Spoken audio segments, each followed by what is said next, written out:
What if I told you that the job you've worked for years, could disappear before the end of this decade?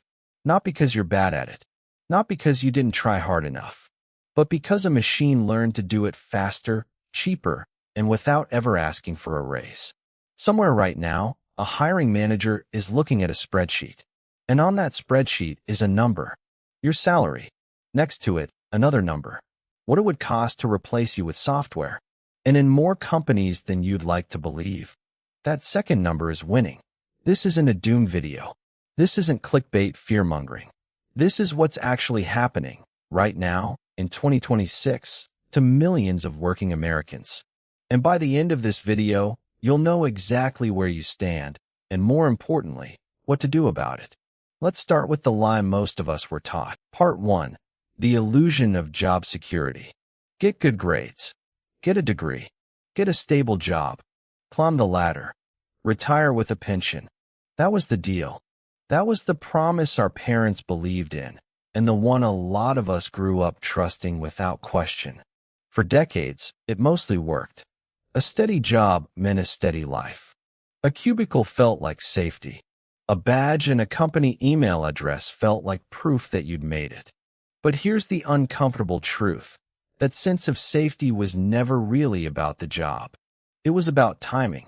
An entire generation built their identity around careers that existed in a specific economic era, an era that is quietly ending. Think about it. Bank tellers once felt untouchable. Travel agents once felt essential. Video store clerks had full-time careers with benefits. Not because those jobs were special, but because, at the time, nothing better existed to replace them. Then something better did. And the workers who felt the safest were often the last ones to see it coming. That's the illusion. Job security was never a guarantee.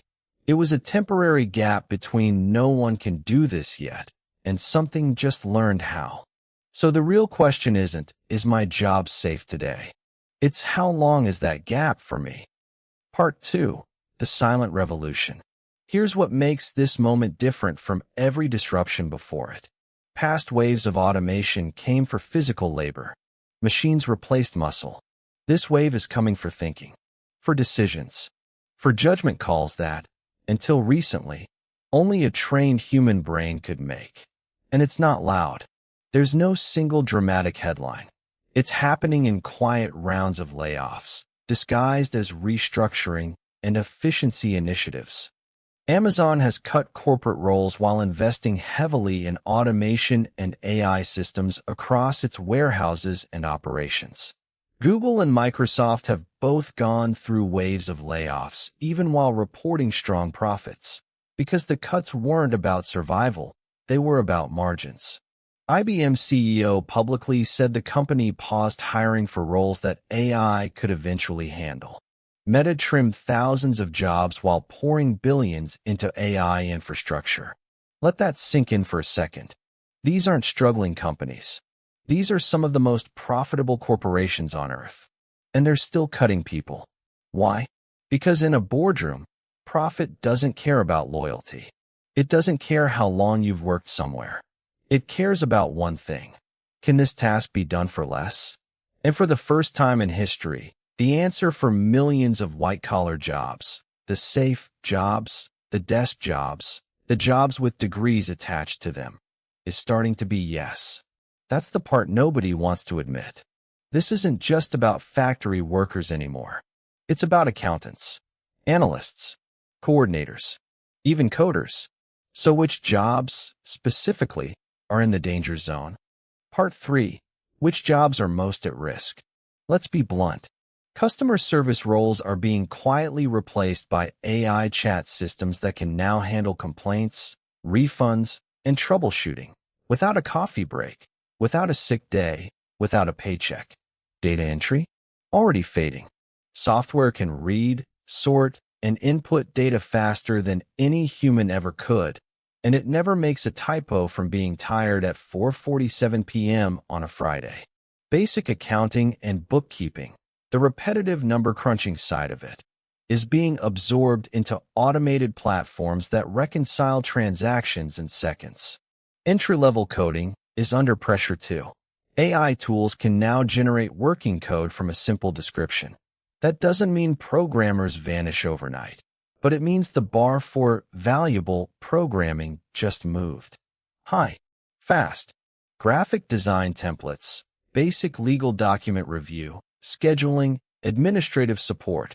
All of it sits in the crosshairs of the same pattern: repetitive, rules-based, predictable work.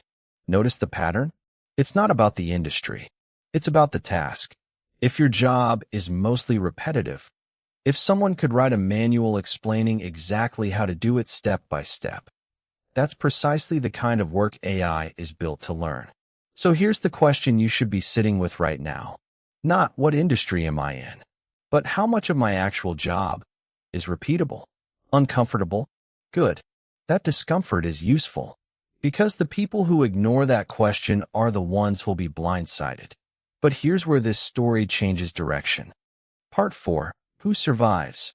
Because not everyone is at risk. Not even close. There's a category of people who aren't just surviving this shift. They're thriving in it. And it's not about intelligence. It's not about your degree. It's about function. The people who survive are the ones who solve problems that don't have a clean manual.